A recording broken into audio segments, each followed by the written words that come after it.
काहे रे अमित, तू हमरा से प्यार करो ही बतिया पूरा गांव जानो है। तू हमरा से बियाहवा करमी ने रे? हाँ गे बियाहवा करबौ, लेकिन तोर बाबू कौची कौची देता तिलका में पहले पूछ ले।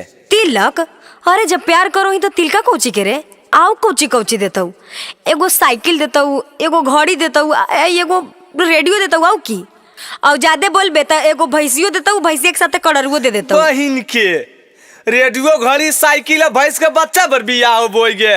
वहाँ कोई फॉर्चूनर और कोई करेटा BMW ले है, हम भैंस के बच्चा पर बियाह करबो। रे सुन, मिल तो दहेज में रेडियो घड़ी साइकिल और मिल तो बाछाया बाछी रे।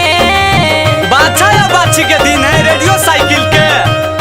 मिल तो दहेज में रेडियो घड़ी साइकिल, मिल तो दहेज में रेडियो घड़ी साइकिल और मिल तो बाछाया बाछी रे।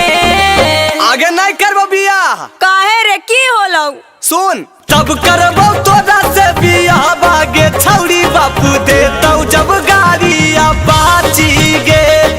तब करबो तोरा से बियाह बागे छौड़ी बापू देतौ जब गाड़ी अपाची गे।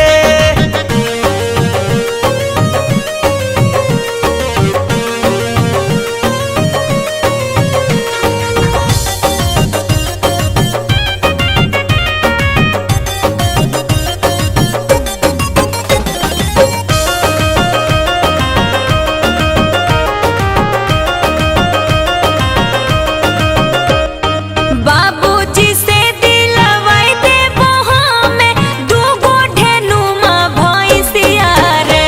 नहीं जरबे खातिर लालटे न लेबौगे, खिरखा भाई में सोना के चैन लेबौगे। रोड पर के तोरा तो कनिया दिलाई देबो, रोड पर के तोरा तो कनिया दिलाई देबो, साथे में आम वाला गाछी रे। हाँ तब ठीक हो। जरे लालची इंसान।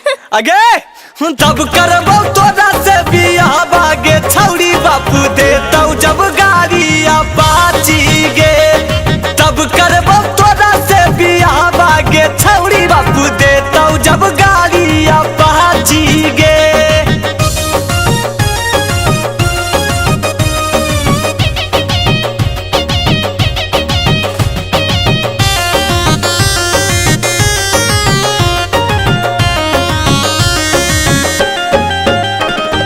प्यार में हमरा फसाई के रे छोड़ा, करे लगली तिलक के डिमांड रे। इतना सस्ता सामान जब देखतै गे जान, या दू बंसी चंदन मरतै बोलिए